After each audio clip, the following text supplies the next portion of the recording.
Mike, welcome to the Way of Champions. Jerry and you go way back, and it's a real honor to have you on. Yeah, thank you for having me. I'm excited to be on. I'm honored to be on, to be honest with you. And I'm looking forward to the conversation. I'm gonna do something totally different today and ask Jerry the first question, which is, Jerry, why did you say we had to have Mike on the podcast? Did I say that? Yeah. Can I change that? I Now's uh your chance. Now's our chance. I That's a great question, and I'm shocked you asked it because I just assumed that you believe me. Uh but I met Mike not as long as you think I have ago, and I have a good sense about people, and I immediately knew I'll speak to Mike here when I met you, uh, that you were a person that I could spend some time with and learn from. And part of it was your experience working with the Sharks for so long. I think it's 17 years. You worked with the Warriors, which I am familiar with and have had some consultancy work with.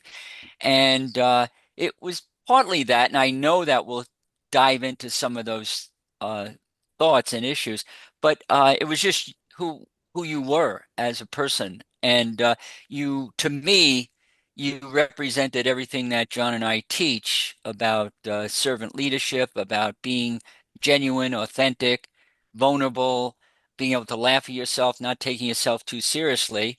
And a recommendation from Ron Adams didn't hurt, Yeah.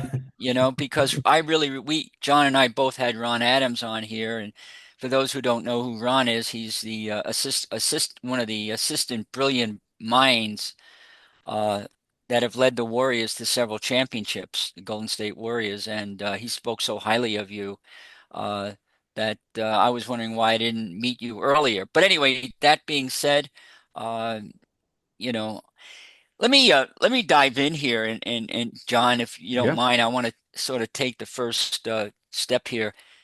Mike, you've had this. We'll get to the Sharks, but let's go back to the Warriors for a minute. One of the things that I want to ask you is this. You know, Dante DiVincenzo, were you there when he was there? Yeah. Yep. Hmm. Right. So this is really important for me to understand. So he had he was interviewed recently on YouTube, and he was asked the question. So what about your time with Steph, and how did that help you become a pro? And his answer was so revealing about Steph, but also shocking in some way. Uh, and he said, it had nothing to do with basketball. Hmm. Nothing. He said, being around Steph Curry helped me become a better human being, helped me understand that all these great quote unquote stars and these great athletes are just like me, human beings. Yeah. They go home every night with their family and have to deal with their kids and have dinner at home and cook dinner at home. Yeah. And so that's my kind of lead into you, because what's interesting to me about you being in the Warrior organization is, you've met some amazing athletes that we all admire. But the thing that's really interesting is that these athletes are just like you and I. Yeah. And that's what we all have to remember. And to work with them, we have to work with them, connecting our heart with their heart, not our professional head with their professional head. Is that correct in your mind? And give us Yeah. some insight into that. Yeah, 100%. And I've been fortunate enough to see, you know, some of the best that will ever be seen in the NBA in that, group of Golden State Warriors and coaches as well and the NHL. Like, I've been fortunate and blessed, even to work with some NHL Hall of Famers that have accomplished some amazing things and broken some records that the likes of Gordie Howe, held for so long. And you're right. Like they put their pants on just like us every day, one leg at a time. But the difference is they win championships, right? So you're Yeah. not having Mike Potenza as a point guard and expecting, a lot of brilliant things to come out of that. But you're right. They are people. They have lives. Um, I think that's important when you don't, for me as a coach, I think I do a couple things really good. I think I connect with them well and I appreciate what they're going through, but I also help them, get to their goals and connecting with them and understanding what they're going through or what challenges they have. I almost want to appreciate that, maybe disarm them to know like, okay, this isn't life and death. This is just life. Like this is kind of how we have to navigate it together in this crazy professional sports world. Like Dante was amazing to work with. He was someone I connected with really quickly because of our enjoyment for hockey, actually, him being from Philly, him being a big Flyers fan and a collegiate. We played at Villanova and us both being Italian, there was kind of, funny stories about growing up Italian and the foods and things like that and the kind of Guido attitudes that we had from Providence and Philly. So, but he was tremendous. Like Yeah, he was yeah, great. And that connection piece, like it's important. I haven't been male or female athlete, collegiate or pro, private industry or wherever I've worked, you have to connect. And Jerry, I told you this before, like one of my best mentors and teachers told me, like, they don't care how much you know until they know how much you care, and once you develop that, like, yeah, then you're teaching basketball, hockey, yeah, performance, yeah, rehab, yeah, then it grows, yeah. John, you let me go first, and I'm going to continue carrying the ball for a little bit here. Go for Uh, so you said something that I really relate to, the Guido piece. I it. mean, I grew up in like a little Italy too, even though Yes, I was you did. Irish, You did, yeah. I couldn't turn down the Sunday afternoon uh, The dinners, the dinners big that started at Sunday what, dinner. 3 o'clock and ended around Yeah. 9 o'clock at night, right? Uh, but you kept coming back to this word. You got to connect with them using the Guido piece. Help Mm, us understand what that is, because there are coaches out there that can learn from you how you connect. I do my things like when I put on the talk with the Sharks last week, mhm. I stood near the door and I greeted every single Yep. person that walked in, every one of them. I connected that way immediately. What do Yep. you do? What do you find is real helpful for you to connect with not just great athletes, but athletes and people? Yeah. And that's why we're together here today. Yeah, I mean, I spent 16 years of my life dedicated to professional hockey from '06 to 2022, and then my life got turned upside down, and then I jumped to the Golden State Warriors and went completely to the NBA, completely to one of the most storied dynasties in the NBA. And I I didn't know the game much. I'm not gonna lie. I knew how to work with athletes. I knew how to connect with them. I knew how to discuss with them, like, what do you feel like you need in your game. Here's what I can provide from a health and fitness standpoint, a training standpoint, but what do you feel like you need, because we can shape this program to best fit your needs and how you think about the game. And I think that really helped me. They saw I come from a long line of, Italian laborers, hard workers, and if work ethic isn't in your vocabulary in my house growing up, then you were in trouble. You know what I mean? So, Yeah, yeah. so I mean, I have no problem working. I think that's a very important part to succeeding in life is putting the work in and putting the time in. And I think the athletes, when I went to the Warriors, saw that and saw that I'm going to get my hands dirty, most certainly. And then that led into the connection piece. And then asking them what they felt like they need, but also teaching them how to analyze their game. Like at this point in your career, you're a veteran. How do you dissect and look at your game? So now your performance program specifically, it grows. It Mhm, morphs into this. Okay, I'm not doing the same stuff I did in college. I'm not doing the same stuff I did as a rookie. mhm, I'm evolving because my game is evolving, my body is evolving, and how can I do things differently? And more importantly, how do I keep doing what I love to do, which is basketball, for a long period of time? Because this is going to break down. When mhm, the mind, they're pretty damn sharp. I've seen it over time where the body breaks down over the course of many, many professional seasons, and the mind is still sharp. So yeah. I'm kind of like a loss. I'm kind of their mechanic and making sure this engine runs a long, long time. So it was interesting, Jerry, though, because you know connecting with hockey players was different than basketball players. I was a new guy coming in. I was a rookie again. And that's most certainly how I looked at it. I'm like, I'm a rookie. I'm coming in. I'm getting my hands dirty. I'm doing whatever it takes. I'm blessed with a great position amongst the Warriors as a director of performance. But at the same time, I'm not gonna, I'm gonna be humble and I'm not gonna kind of like let it go to my head, you know? So, Mhm. um, and so that's kind of how it all evolved, and then it was the guys want I got right I got the feeling right away like okay, who's this new guy, like not just coming in and be like, hey, I'm here, like I proved my worth and put some work in, and then that connection piece clicked. That maybe Well, just how the NBA players did it, with hockey you had to do some of that too, but I got them a lot younger when they were in hockey, so it's amazing, Mike, like to think about that because just the way you just described it, you got to be a rookie again 20 years plus into your career, which is really interesting, right? Because you had worked on the college level with ice hockey and then obviously in the NHL and everything. Um, but what you had learned at that point, which is so important, is that your resume means nothing if people don't think you're in it for them. right. Right. And that was the thing. So because you could bring this, like, look, I haven't worked in basketball, so I'm going to learn from you all as well. But my thing is, and that question you asked, what do you need, you know, what do you need my help for so that your game gets better?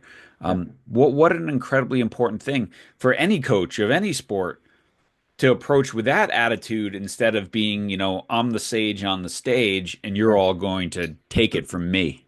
Right. Yeah. And it was and I stole that, John, from working with some amazing players who each of them had 20 plus year careers in the NHL. The lowest was 20, and then there were a couple that are 23, 24 years in the NHL. Yeah. And the way that they looked at their game was um was okay. I'm seeing how the game evolve. I can create scoring from these particular areas on the ice.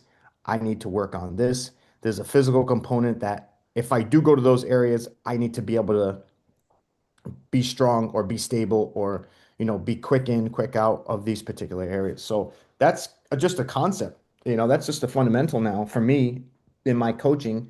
It wasn't, sports specific, has to be hockey. Like you can put that in any sport you want, You can put that Mhm. in any life piece if you want, in terms of do you need to be healthy to do a specific task amongst, your life and your daily activities of daily living. So I Well, took that concept, yeah. ran with it, and that's where like, okay, now I can learn the game. They know they're evolving their game, and we're getting really specific as to what the performance needs are. As an athlete ages on, we talk, there's a great and Ron knows him, Jerry, but Vern Gambetta is one of the Hmm. I most know Vern. story Yeah, long, he's yeah. been on the Amazing podcast coach. here. He's amazing. Yeah, Yeah. he's amazing. He's one of the first I was 18 years old. I was at Springfield College. I went to my first seminar. It was a long time ago, John. Don't do the math. Like I'm not gonna do it. I think I took a horse and buggy there actually. So but so he was the first person I heard speak in the strength and conditioning world. And the way he put it in terms of the coaching, and he talked about training age and chronological age are very different.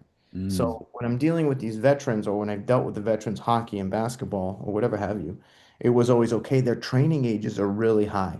Doing something very simple is they're not going to get the benefit of it. So that's how a way I think I evolved my coaching or remained present in what the needs are. And by training, and Jerry, I just want to ask like a little follow up. By training age, do you mean sort of the hours that they've put Yeah, into this yeah. already? And has that changed over your career with this push in specialization and more younger? I mean, we see all the NBA guys now with Achilles injuries more than before and stuff like that. And I read somewhere years ago, like because a lot of these young basketball players are training so much in things like vertical jump and all this to get the right stats, to get the right scholarship, Sure. they're by the time, there's only so many pitches a pitcher can throw. There's only so many jumps. And so has training age changed, and what do you see in that and how you're training your players? It's a great question. Again, from the youth model, it has changed because they've started a little bit early, right? But we've now specialized for a longer period of time for any particular sport, and that creates a specific pattern that the athletes are ingrained into. And like you said, there's no cross training anymore that would, for the Achilles example, deload the Achilles because you're playing a different sport, right? And give it time to rest and heal from the jumping, the cutting, and all that. Like the Hmm. a different sport that would allow for that. And now in college, because it's a complete, forgive my French, shit show. Hmm. That instead, when I worked in the college sport, what was it, 2006 prior. So I would say 2000 to 2006 in the collegiate sport realm or world. Like you had an athlete for at least 3 years, if they Hmm. left. But so now they can marinate in that particular program at that specific time of their developmental cycle, physiologically and mentally and all that. Now you could get an athlete who's been to three different colleges in 3 different years or three Hmm. different colleges in 4 years. And they've Hmm. had four completely different programs. So, Hmm. so what are we really getting? So that's Hmm. kind of the take on that. If you have and I think in the pros, like they'll stick to a certain program, even though they may have a personal strength coach, which kind of gives them the stability of that program in the off season. If they've been traded and moved around to different teams, they may get a little bit of different flavor, each stop they go. Hmm. But I find that the pro athlete has actually held on and retained some of the big rocks that they feel confident with in doing in their program. Yeah. And that sort of ownership of it, right? Like, okay, I am trusting you as you're working with male athletes. So I'm just in as a man in this thing, as an adult, I'm trusting that you've learned some things and that you've taken ownership of your development along the Right. way so that there's certain things that you think you're can helping you. And then maybe what I can do is remove some things that maybe aren't or hurting you and supplement them with some Right. things that might take you one extra level Yeah. up. And, Absolutely. and that and then that comes around to this idea of trust, right? Mhm. They have to trust you. And that trust comes from the connection. The trust comes from your resume. I've been doing this a long time. But I think like trust is also like about admitting sometimes when I mess that up, like, okay, Yeah. I didn't get that right. So have you had any moments like that? And you don't have to mention the athlete or anything, but when you've been like, you know what, that wasn't the right thing for you. Yeah, absolutely. I mean, I don't shy away from it, John. I was raised that if you messed up, just admit it. I mean, Mhm. you don't want to have something that's you don't want to do something that's completely, negligent or anything like that, right? And nor have I haven't done that. That my internal coaching compass always like protects me from that. But I mess up all the time, whether and I admit it. I admit it. I've had to Yeah. admit it to general managers. I've had to admit it to head coaches. And you know what? Like I just committed to myself. People Like I'm gonna wear it. I'm gonna do it. But I screwed up. But here's how I'm gonna fix it. people admire that. You all three of us admire that in other people. Yeah. We don't Yeah. like to screw up. I don't like it when I screw up, and I do way too often. And but we admire that in people. So it almost becomes like, hey, I'm going to screw up so I can just say that I screwed up. And then I'm really going to make a deeper connection because people will really appreciate my vulnerability, right? Yeah. Now, being vulnerable is a tough thing to do because it doesn't feel right, doesn't feel good, but it's really a strength.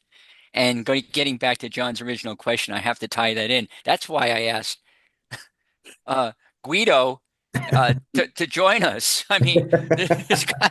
I mean, seriously. That's a Steve Kerr move, walking into the locker room, right? I'm sure you've been there to hear that, where he would say, you know, Yep. that was Yep. all on me, guys. Yep. I could have prepared you better. And Yep. what we have to know as coaches, those of you listening, is that vulnerability is a strength. Period. End of story. And people admire you because of it. So cop to that gain respect, make the connection, Hmm. and be like Mike. Yep. Yeah. Be I, like Mike. and John, like the thing too, like I don't have all the answers. I tell the athletes straight up, I'm like, listen, I'm sorry, I don't know, I don't have an answer to your nutrition question. I don't have an answer to your rehab question, but I look at I make always make it a point to make eye contact and say, but I will find you the answer. I will find Hmm. you the right resource to give you the answer that you need. Hmm. And I'm okay with that. Like, and I think they appreciate that. They know at least I'm not going to bullshit them. Hmm. I mean, I wouldn't know how to. So, Yeah. but that's important. That's important to me too, to get them what they need in terms of the right answer.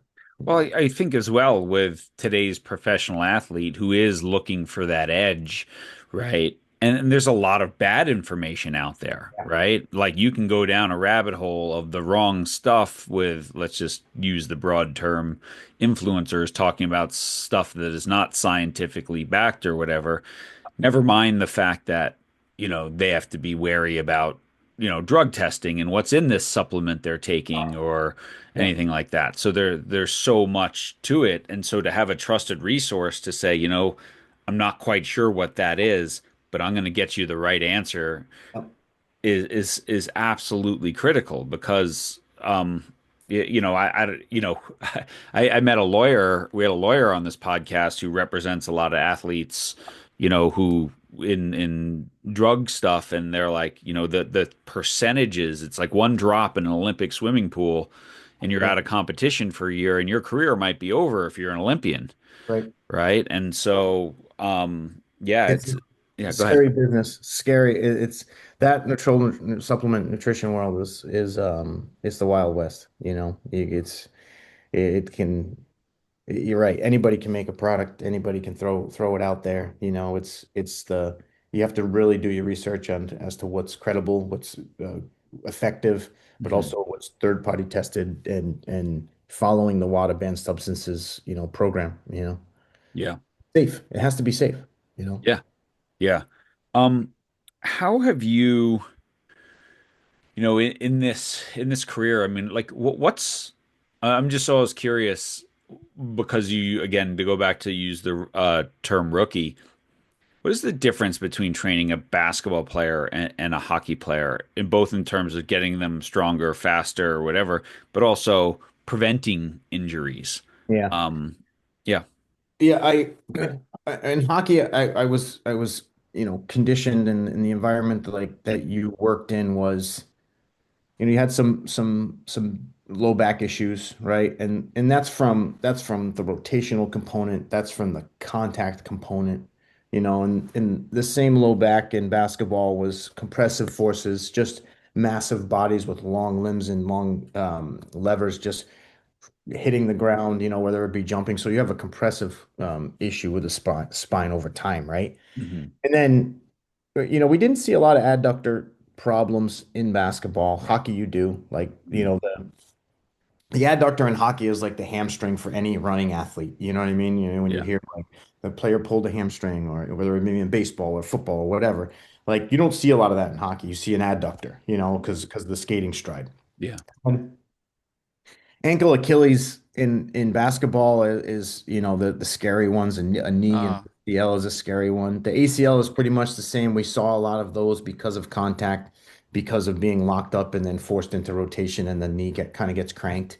But in terms of the ankle and Achilles, like in hockey, if you have that type of problem, it's because a 100-mile-an-hour slap shot just blew up your ankle and you blocked it, and or now or it got lacerated, where you got stepped on with your blade. So, the rehabs are a little bit different, but that's the kind of thing on the injury side I had to brush up on and come to learn, John, in Yeah. basketball, what we were dealing with. And, patellofemoral pain can just stop a basketball player dead in their tracks. In Yeah. hockey, you kind of get around it a little bit, you know what I mean? You don't have that much pressure on the knee. And if you do, then there's something up the chain or around the chain that you can address, and it will relieve it fairly quickly, you know. Hmm. Um, but I enjoyed that challenge. It got me to learn different injury patterns and strategies on how to keep those players healthy, you know. Right. It was tricky. Don't get me wrong. Like it was tricky because of the miles those guys had on their bodies and and patella tendonitis or Achilles tendonitis could have lingered for a long time with them, or it's been a problem they were dealing with for a long period of time. So me coming in, it's like, okay, I gotta try to help solve this issue or at least alleviate it a little bit. Is there something about the mentality also of, you know, like the hockey players are like the toughest people, right? You watch the playoffs and it's like, how many teeth did you lose this week Yeah, and yeah, yeah, whatever, and so yeah. like that mentality of you just play through everything, Right. which is incredible and amazing, and yet, sometimes you probably got to be the guy who's like, we got Yeah. to shut you down. Yep. Yes. Very, very much, like hockey players will play through a lot, Yeah, and I look, I worked with a very small subset of one team in the NBA, and I was lucky. I was blessed. Like these guys were studs. They worked, they took care of their bodies. Knock on wood, we didn't see a lot of at my time with the Warriors, didn't see a lot of injuries. right. Dealt with them, and I think it was more so guys were ready to play, but we wanted to be extra cautious. We wanted to make sure that that injury was resolved completely with no interruptions when they came back into the lineup. That's kind of what our credo and our philosophy was, and that was led by our department head, Rick Celebrini at the time. And Rick and I are very, very friendly and close. We've known each other since 2010 when he helped us rehab some hockey players because he was in Vancouver and working with hockey at the time. But I stole a lot of things and ideas from the Warriors, and most certainly, John, one of them was like that return to play for that athlete, it would be me who's holding them back, even though they were ready to play. And that was just to ensure, okay, like you've hit a new level of your injury healing. Let's be sure. Let's take another week to be sure that you're ready to go, And what's the worst that can happen? You may miss a couple games, but at the same time, you're going to get more training, you're going to get more resiliency, and we're going to ensure that you're going to finish the year out without any interruption or setback. I think when I put it in that particular light, and explain it that way, we've gotten great responses, And again, the athlete knows that I'm worried about you first, because if I wasn't, get back out there. You're 60%, get back out there, Like Right. You're that's sort Jerry, can I ask one more injury question? Because Yeah, go right before ahead. we change the subject, because I think this is interesting, right? Like you are a member of the coaching staff, but you're also the advocate for the player in yeah, this scenario and their best thing, and they need to trust you that you have their best wishes in mind because they're also thinking it's my contract year, I'm a free agent, right. like I need to play this season or this could be over. And so Yeah. how much of the role of the performance director, strength and conditioning, especially with the injured athlete, returning to play, like you are really also a psychologist as well. Like when we were going to connect with you a couple weeks ago, right? You were on the ice one on one with a player rehabbing an injury. You spend a lot of time doing that sort of thing Right. as well. So, Mhm. coaches, we are psychologists at the same time. We don't have the degree, but we can't just think of ourselves as like the X's and O's person. Yeah, no, 100%. And then like when a general manager asks me like what equipment do you need in the gym, I say a couch, so I could be a psychologist. Like I don't need a squat rack. I tell you, I don't need a treadmill, I don't need bikes, I need a couch. I need a comfortable couch. But like it's funny, John, like when I first met Jerry and he said, "Hey, like, what are your pain points? What are your pain points as a coach, as a performance coach?" And I was like, Jerry, like there's two things that strength coaches don't really do well, and we don't get a good education on it. And it's sports psychology for the injured athlete and how to deal with that and to put ourselves in their shoes of, I've been a resilient, I'm a pro athlete, I've never been hurt. Boom, now I got this massive injury, and they're hyper aware of like it's not getting better, it's not getting better, it's not getting better. And once you kind of like a watch pot never boils, if we can get them to not be so hyper aware of it and we just rehab and you just go through the process, it really takes off, But getting there is so hard. And I didn't have a curriculum part on that side. I had an intro to sports psych. That was it, And that was more like mindfulness and meditation. Those things are great, but it's really specific when you're dealing with an athlete coming back from an injury who's never really had it in their career, in their life, and their earnings are right could be gone. The Wow. other thing we don't do really good is business, and like we're not really good business people, we're not the best advocates of ourselves for ourselves on contracts sometimes, but most certainly if we're starting a private performance business, we're not very good about, how much should we charge and how much insurance should we get for an athlete in my facility and all that kind of stuff. But it's getting better. It is getting Mhm. better. But yeah, the sports psych piece is big. I wish I learned more of it. I learned it on the fly, and I really kind of dove into it and looked for ways to understand it more and talk to some really good sports psychologists about that particular topic.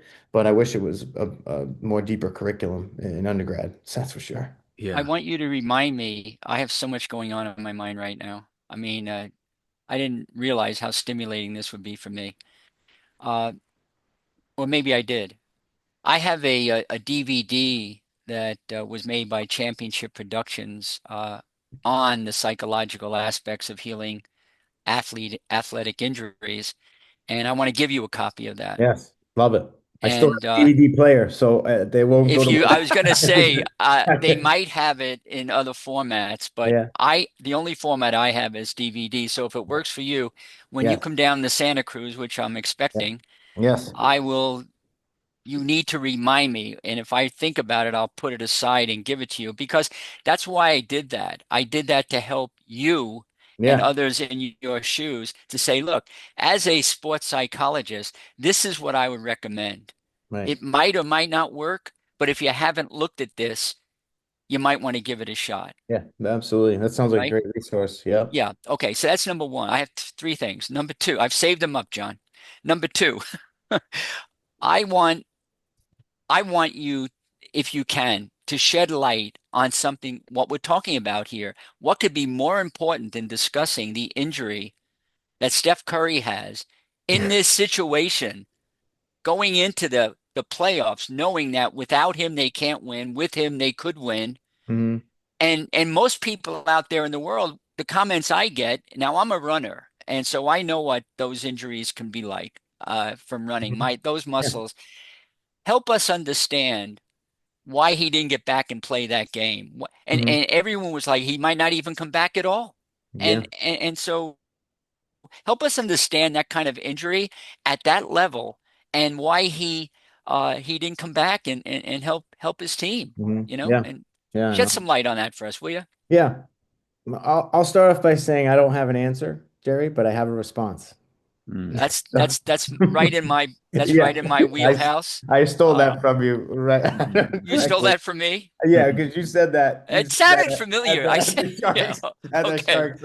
okay, So I fair enough, said I'm going to use this. I'm going to use this. So, fair enough. Yep, but I have a response because I can't give you an answer because I wasn't there. yep, And I don't want to speculate. And you have so many users and well, listeners. yep. Here's how I would approach. I'll talk to you about it from if Steph, if I was there and I had to make the decision on where Steph is at. First of all, depending upon the severity of the injury, the timeline is going to be, the timeline, and you have to ensure healing and reducing putting him out there and being vulnerable to another injury. So what happens if, and look, Mother Nature wins all the time. It doesn't matter. You have these timelines of healing that, yeah, like there's a little bit of, plus or minus with that window of healing. Every Sure, organism is different. sure. Yep. Every, organism in nature is different. You just don't know how the player is going to respond, That's why putting a timeline on it, a hard date, it doesn't work, I tell Hmm. our coach and our general manager, like, when's he going to be ready? I said, well, look, I'll tell you what my mom used to tell me. Dinner's going to be ready when the smoke alarms go off. So so I know it's done. I know it's done, right? It may be a little bit crispy, but and you have to ensure that. What if Steph came back just to play game five, right? Not 100%, right? And it's a muscle that is critical for what he does on the court, right? The only worst injury that he could have had was break his hand, you know? But Wow. his hands are gold, they're there, but the hamstring's going to get him to the points in the court where he can shoot the ball, right? So that hamstring, like he, if you put him out there and he's not 100% and you win game 5, right? But he's out for the series and maybe out for the rest of the playoffs. What did you gain? You Hmm. won game 5, but you lost Steph Curry, you know? Hmm. Whereas if you waited those 3 more days and there was a window of if they won that game, it would have been 3 days before game 6, right? Hmm. That they were banking and hoping on. Yeah. But you should. In my planning, I would be like, you know what? The latter picture of losing him just to try to win this game, and it wouldn't be worth it, it wouldn't be worth it. It's a tough decision. I get it, Yeah. Yeah. um Why is the hamstring muscle make you so vulnerable? And like as a runner, again, I've had hamstring pulls running mountains and running down and so yeah. forth. And it's just like it's so scary because all of a sudden you think you're healed, but you're not. Yeah, I mean, well, and his injury was a new injury. It's not like he didn't come back and he didn't have a pre-existing hamstring injury. Hmm. Hmm. But again, Jerry, like the speeds at which these guys, the size, the speed, the tempo, the pace at which they go, like, you have to be really robust in your in everywhere in your body to play a professional season and to practice as much as you do. And a lot of factors go into, something that happens. Look at Jason Tatum. Like Achilles, like Hmm. I never heard of him having an ankle problem in his career as I followed him, Hmm. Yeah. as a fan of the NBA, but then in working in the NBA, it's just I don't want to say that it's flukes, but these are just some, occurrences that are difficult to plan for. And and that goes to fatigue and injury. I mean, let's even go in Steph's case further. You bring him back to win game 5, and I think your point is great. Like, okay, we win game 5. There's no way we win the championship without him. So No, we have to win one game without him to right. maybe get him back for the rest of the run. But when you have an injured hamstring, when you have fatigue, now you're way more susceptible to an ACL, to an Achilles injury, all these things. A bigger And so it's problem. like you could have a catastrophic thing that costs him his whole next year. Yeah, Um, right. by trying to rush him back to win one game. And what's sad, right, is like, you know, we have a multi-million-dollar athlete in Steph Curry, but we see this on the youth level, right? People trying to come back in 6 months from an ACL or things like that. Of like, no, you do not need. It's just crazy because people don't understand the role of fatigue and proprioception and all this sort of stuff. So it's like you need physical recovery Yeah. a little longer than normal. Who cares what your doctor says? Okay, you're cleared after 6 months. Not really, because you got to get clear up here too, right? Yeah. John, I went through that this year. My new role, I've taken it upon myself to kind of keep an eye on where the injuries, surgeries, like drastic injuries of our prospects. Because as you guys know in hockey, you can draft and then they can go back to NCAA, they can go back to Canadian Junior, they can go back to Hmm. European leagues. So I've taken a little bit of a point to make sure that these guys are cared for really well because even though they're a high-end prospect, they're a first-round draft pick and they're going to these teams, the care isn't that good, Hmm. because all that those teams see is first-round draft pick. I'm in, you know, outside of Toronto. I got a really strong junior team. I get 10,000 fans a night. They know that these are the next level of NHLers. This guy just has surgery, you know. San Jose's telling me he's healed, gonna go right back in the lineup. I need him on the first line. I need him playing 25 minutes a night. It's like, whoa, whoa, whoa, whoa, whoa. There's Yeah. got to be a progression to get this young athlete back, you know? You can't just throw him in. Hmm. I've heard it too much. And now my kids are my oldest son is 17, my daughter's 15, and they're very much into the high school sports right now and travel hockey and whatnot. And my youngest, Luca, is 12, and he's still in that kind of playing, playing sports seasonally, really enjoying it.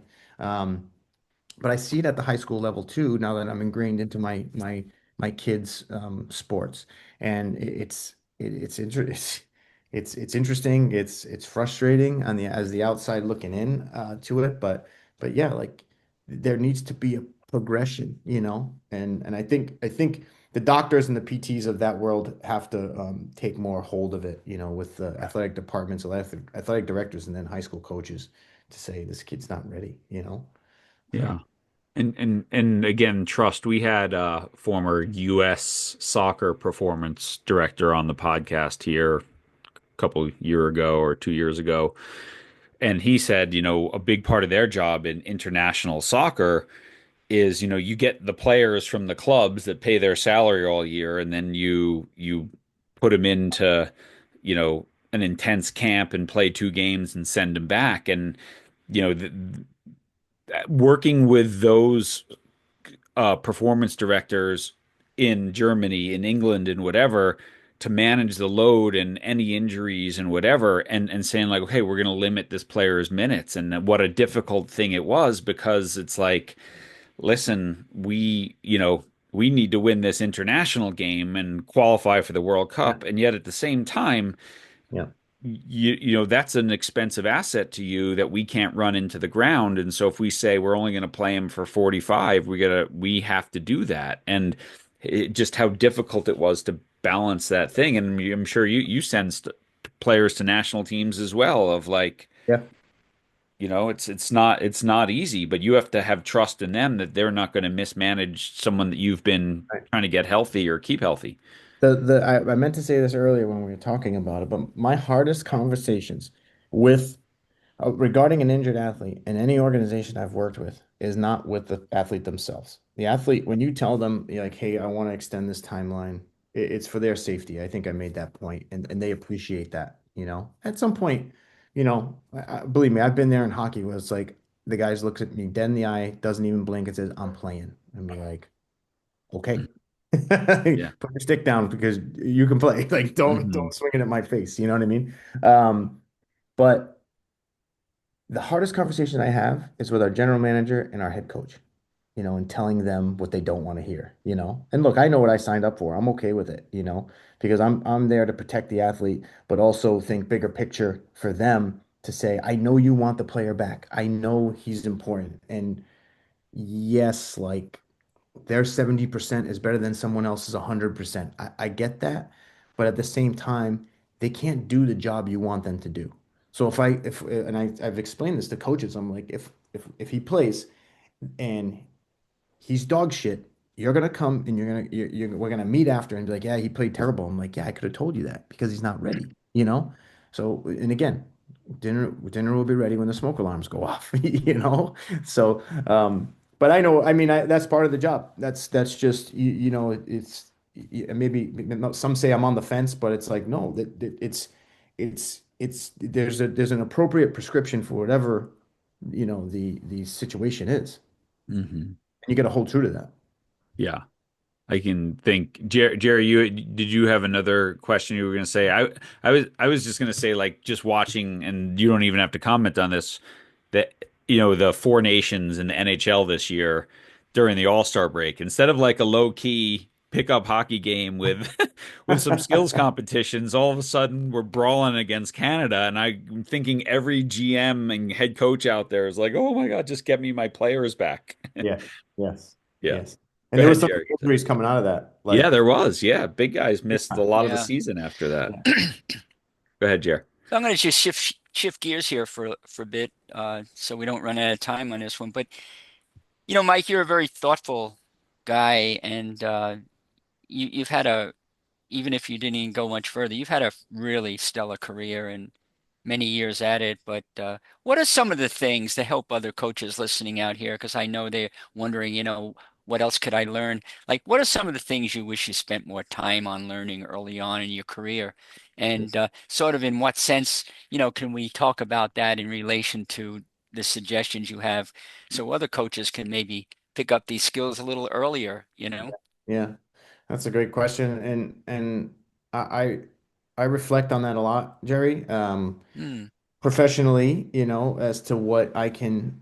I've had the chance to mentor a lot of young professionals over my time, whether I get them as interns or whether they're just like seasonal help at rookie development camps, training camps, and I do appreciate that. I had an amazing. I wouldn't be here if it wasn't for many people, but my uh, advisor at Springfield, she was the department head for strength and conditioning and taught undergrad, grad, and then in the PhD program in exercise science at Springfield. She was amazing, and she helped me every step of the way. And I wanted to hopefully be that to some level to a young professional to help guide them, through this crazy career. You got to have some luck, and you really got to love it. The hours aren't great, the pay isn't great, but you really truly got to love coaching and working with athletes, and it doesn't matter. And like my wife always joked with me. She's like, "What are you going to do if you don't work in the NHL?" I'm like, I'll coach somewhere. It doesn't matter if it's high school, it doesn't matter if it's co a college. And I loved college. I wasn't ready really. I was ready to make the jump to the NHL, but I didn't have to, it wasn't defining my career that I had to go work in the NHL, and still to this day, like I've made a home here, but at the same time, like I fell in love with just coaching anything. I coach my kids now to a higher level with where they're at. I love the group aspect of their friends being involved in a training group and giving them the best training knowledge and program I can. But things I wish I learned or could go back and kind of teach myself. The sports psych and the business side was most important. Was definitely important. Jerry, I wish I knew how to manage my time better and like take time maybe for my mental side, like I if you know me, I burn the candle at both Yeah. ends and try to find another end to burn. And Yeah. sometimes that and a lot of times that comes at a cost. It comes at a cost physically. It comes at a cost with your family, So my time management, my poor time management, my um maybe it's ego of wanting to take on, never saying no, wanting to take on more. Sure, I'll be the president of the NHL strength coaches. Sure, I'll train these kids. Sure, I'll go to Europe or I'll go to the World Junior Selection Camp. Like, sure, I'll work with the military outside of San Jose. Like, I have a bad ability to say no. You know what I mean? And what something gives, you Yeah. can't balance everything in life and Yeah. expect it to all be, perfect. Every plate can't stay up, efficiently. Yeah. And Yeah. some of the things It's that did really, falter is my yeah. pockets of time with the family, Yeah. I Yeah. appreciate that more Yeah. now. I'm better at that now. Yeah. You've learned over time to have certain boundaries. Yes. Yeah. And what's really interesting is that we're all in the helping profession. We're really, really good, all of us, at helping others, but we're Yeah. not that good at helping ourselves. Right. Like even at my age, John is aware of this. I got run down. I got blown out of commission recently because I overdo it. Yeah. I take on more and more and more, and I want to help. I want to serve. I want to give to people. And everyone listening here, you're in the same category. Otherwise, you Yeah. wouldn't be listening, and you're not a coach. Yeah. We pour our hearts out, and Yeah. what you're telling us is extremely valuable, Yeah. Mike, which is we have to start coaching ourselves because if our tanks are empty, then how can we give our absolute best to those we're Right. working with? So Yeah. better for me to work with, for instance, an example would be at one time working with 15, 16, 17 teams throughout the country, Yeah. traveling to all these places. What a wonderful, amazing idea to come up with. What if you just worked with 5 teams? Of 4 teams. How much more time would you have for yourself, your family, and you wouldn't get worn out, you wouldn't get empty, your tanks wouldn't empty out, and you'd have more energy and you'd be a better version of yourself. I mean, what's wrong with us? We can't coach ourselves. And Yeah. you're saying that's one thing that you would have paid more attention to. Yeah. I found that, I wasn't going to get a medal for the more stuff I put on my plate and that I could do, but I it clicked. I don't know how it clicked. I don't know. I can't tell you when it clicked, but all I care about is that it did click. In the fact that with all that I was trying to take on and all that I was trying to do and strive for and be ambitious for professionally, I was a diluted version of myself. I Mm. felt it in my coaching. I was like, man, I wasn't that good today. Like, Yeah. I wasn't explaining, Yeah. like Yeah. I'm just Yeah. diluted in everything. So Yeah. like, I can't, I don't want to be a half-assed version of Mike Potenza. And Yeah. Yeah. dude, I got to Yeah. pour everything into it. Yeah. And again, if like John Well, was no, earlier, I knowing, was athletes are coming to me for my best. Like I right. got to be at my best. You know what I mean? Yeah. And Knowing that I was going to see you, and I don't know how many people we had there. We had about 110 and many, many more watching video of it. Uh, I'll be honest with you, that was a Thursday. I didn't take any clients that week yeah, yeah, on yeah, purpose. I mhm, just said, no, I'm booked that week. Yeah, I'm yeah, booked with myself. yeah, yeah. Right, And right. and Yeah, so that when I came on Thursday, I didn't know how much I would have to give, but I knew this, whatever I had, I was going to give, and I wanted to have something. And so my message was to myself is take care of yourself. yeah. Don't go to San Jose and be spent. Right. You're Yeah, cheating the people that are mhm, there, yeah. and you're cheating yourself. Mhm. And what's the purpose? So I'm learning at a later age what you have discovered earlier than I have, which is, hey, take care of yourself. Yeah, Well, I remember Mike I was like that as well, and then travel and everything. And I remember this quote that like punched me in the gut, which was, at the end of your career, the only people that will remember you worked all that overtime nights and weekends are your kids. yeah, yeah. Oh boy, Yeah, what an great. And it was awakening. just like this I giant may gut put that on punch. my mirror. Yeah, Yeah, and your spouse obviously is yeah, as well. So, yeah, Oh to boy. follow up, Jerry, sort of um, what do you wish you did earlier? What do you do now to stay relevant, to stay at the forefront of your profession, not only just in the strength and conditioning side of things as new research emerges, but to stay connected to the players? I'm thinking about the use of technology and yeah. different communication channels that are way different than they were 10 years ago, even. Yeah, the tracking of player movement and testing is completely different, and even that, like, there are some amazing things out there, technologies out there. So, one, you have to vet that they're actually telling you what they're telling you, first of Yeah. all. Second, you do have to appreciate, and actually, this second one should be first, is that they're not lab rats. Like there's there's all this information out there, and if you're not listening to it, or if you don't, you kind of have this feeling of you're left behind. But it's like, listen, I'm not te having test putting all these devices on my athletes. One, that I don't know if they're relevant. Two, the ones that I have vetted and I know are effective, I'll educate the athlete on. Again, I'm their mechanic, so I'm going to put this information in front of them if they want to utilize it. I'm their investment banker for their body. Yeah. You know, if if you're going to look at your statements every month, you're going to meet with your financial advisor. You damn right you are, especially if you're making a big money. So let me do it for your body, and Yeah. you have to own this and take ownership of this information because it's important. It's going to go direct in how you're playing, and how much energy you have throughout the whole year so that you stay like you're trustworthy with the coach and the GM. Like, yeah, I can put this guy out here at any time. He takes care Mhm. of himself, you know? Mhm. So that's kind of my role. Their investment banker for their body, their mechanic, whatever, those two analogies are important to me. But there's so much out there, John. I don't want to make them lab rats. I want to give them something that's effective and that's relevant to what their job is.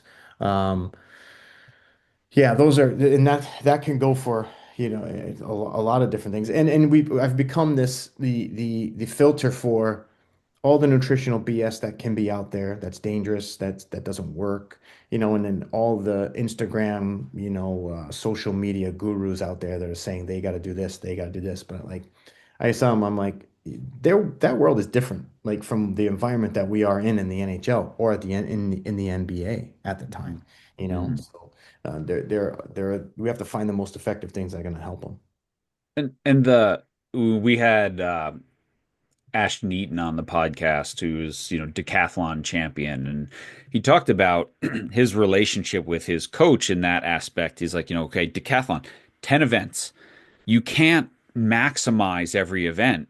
You Right. have to optimize events. And Mhm. that's the thing, right? The social media influencer is maximize this, right? But at what expense, right? So Ashton's Right. example was, I wanted to get better at the long jump, but my coach was like, if you do that load on your Achilles to bash off that board, you're going to get hurt and you're going to struggle in the running.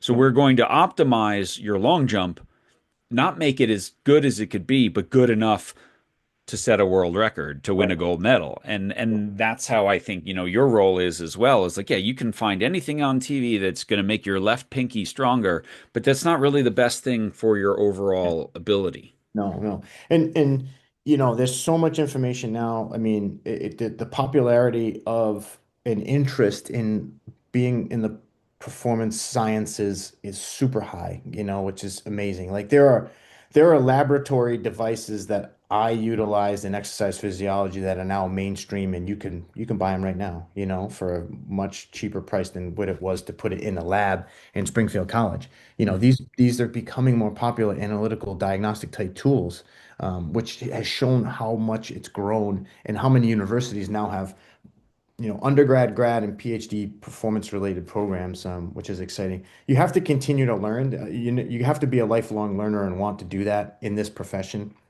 The research is evolving so quickly, so you have to stay on top of it. The other piece that I lean on a lot, John, I will say is my network of coaching friends and coaches out there that I've just been blessed to connect with and stay in touch with and bounce ideas off of.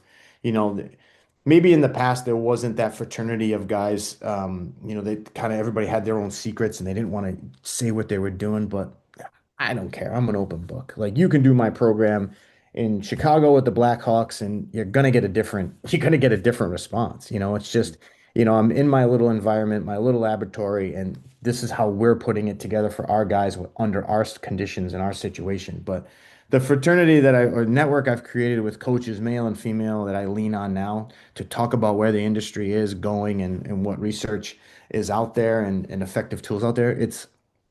You have to have that as a young coach, Mhm. and some of them may be made up of coaches that you're interning with now that you become friendly with, or that you become an assistant coach with at a small university as you're kickstarting your career. But that network, I still lean on it to this day. It only grows, and I'm proud to say, my time at Springfield was 96 to 2000, so it started back then. Yeah. Jerry, right? We all say there's way more knowledge out there than here when we go to a talk. Like, that's your network. That's where you should be testing and pushing and Well, finding advice. 100 people times average age of 50, uh, that's 5,000 years of wisdom. And I don't quite have 5,000 years of wisdom. You're And so, Yoda, though. I mean, you're getting up there.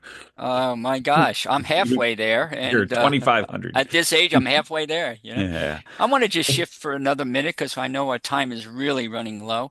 But what we haven't talked about is you've won. Correct me if I'm wrong here. Two NCAA championships with men's and women's hockey at the University of Wisconsin. Yeah, And yeah. and I'm just wondering, all this talk we haven't talked about college. Is there a difference between working with the Sharks and working with college, working with pros and working with college? And what might that be? And what can we learn from that? Yeah, I will say, like, I would love to go back to college, and work like in the twilight of my career. Like, I loved that environment. I know it's changed now, but the age at which and the effective change you can implement there is powerful. Yeah. It's really powerful because you're creating habits that young man or woman is going to go and take on to the next level of their life or their professional career, Hmm. Hmm. I just really enjoyed it, and I was raised in that realm back way back when, like. the jobs that you were pursuing when you got out of when you got your degree was a college job, you know. There was a few private performance jobs out there. And there were no military performance jobs at the time. Very, very few, not many across the country. Now it's you're looking at military performance, you're looking at the private industry that's exploded with private training facilities and whatnot, and obviously pro is there. But minor league pro performance jobs have grown as well. They have more resources. G League, American Hockey League, the minor leagues in baseball are now employing full-time performance coaches and medical staffs and all that. So it's grown quite a bit, Jerry. I really enjoyed that time again because you knew you had them for sometimes a quadrennial training cycle or 4 years, had team sport, you had individual athletes, it was just an exciting time and they were raw. They for the majority of them listened, so money wasn't really a big thing. I guess it is now, but it was fun. And the camaraderie around the school, like it was always exciting. Again, blessed to win two national championships. I worked with men's and women's hockey at the time. We won in the same year. Wisconsin is absolutely a powerhouse. I worked for two amazing coaches that changed my life, that made me look at the game in a certain way, that it made me look at how to deal with athletes a certain way. Mike Eves was the head coach of the Wisconsin hockey team, former NHLer. Um, just an amazing teacher, brilliant, innovative, fun. He was one of the best coaches that had the balance, like Steve, between fire. I call it fire and ice, kick in the pants when you need it, but great educator when you needed that too. Mark Johnson was the women's coach. He's still there. He's won 6 out of the last 9 national championships and or 6 out of the last 10 in women's hockey in college. He was a Mhm. former NHLer. His dad, Bob Johnson, was one of the most legendary coaches in the NHL and in college hockey. So Jerry, I keep using the word, but capital B, blessed, It Bless, was yeah, it yeah. was it was awesome, and I had wrestling and softball, and I had two amazing coaches there too at the time. But I think your proud of point that. is, I'm very proud of that yeah, accomplishment yeah. I'm glad we brought it up because it shows another part of you and your teaching and your passion. And I see you light up when we're talking about that. I mean, really, in your eyes, Yeah, it your was your amazing. crow's Yeah, feet get deeper. yeah, It looks yeah, really holy yeah. Christmas, right? Yeah.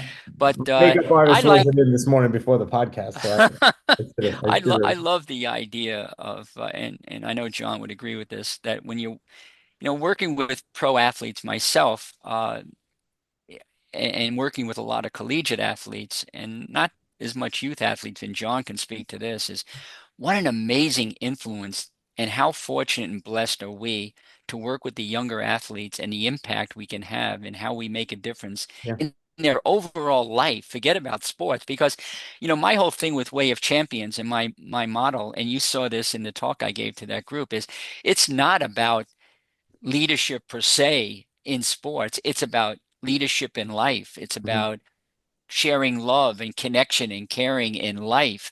Right. And oh my God, these young kids, and they are young, emotionally, spiritually, in many ways. What an opportunity for you to uh, to order that couch and have them sit down with you Yeah. and Yeah. and be able to really, really be a very transformative rather than a transactional coach Yeah. with that couch. And that's become that to me in my mind right now, that's the symbol of the Yeah. work that you're doing. Yeah. Yeah, for sure. Awesome. Well, Mike, thank you so much for being on the Way of Champions. Any final thought or final word for our coaches and parents and athletes listening in today?